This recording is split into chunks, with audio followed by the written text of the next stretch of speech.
Tânsi and Nitôtimuk, my relatives. Not every sacred fire was meant to blaze high. Some fires survived because someone knew how to keep them low, hidden from the wind, covered from the storm, protected from careless eyes. Our people knew this. There were times when the old ways could not be carried loudly, so they were carried quietly,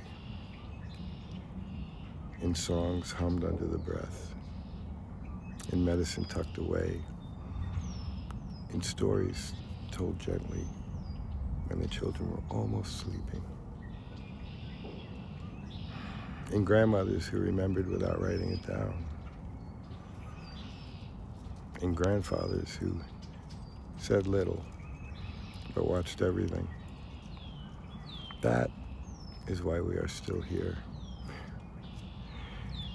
Not only because someone stood up, but because someone stayed steady. Someone kept the ember alive when the world thought the fire had gone out. And now, my relatives, we do not return to the fire to make ourselves greater than others. We return so we can remember how to be human again. We Iniwak, human beings, not consumers, not enemies, not strangers arguing in the dark, human beings with breath, with memory, with responsibility.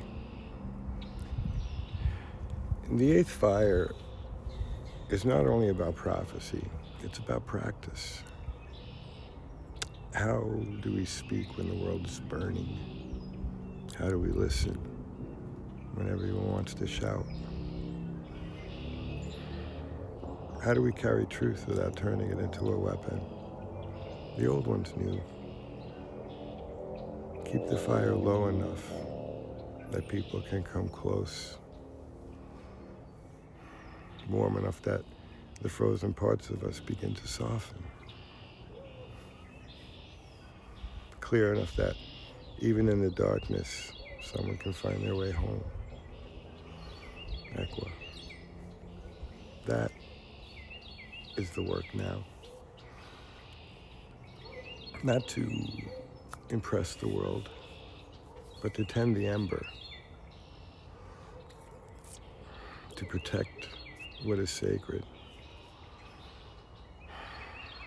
to carry the teaching in a way our grandchildren will still recognize.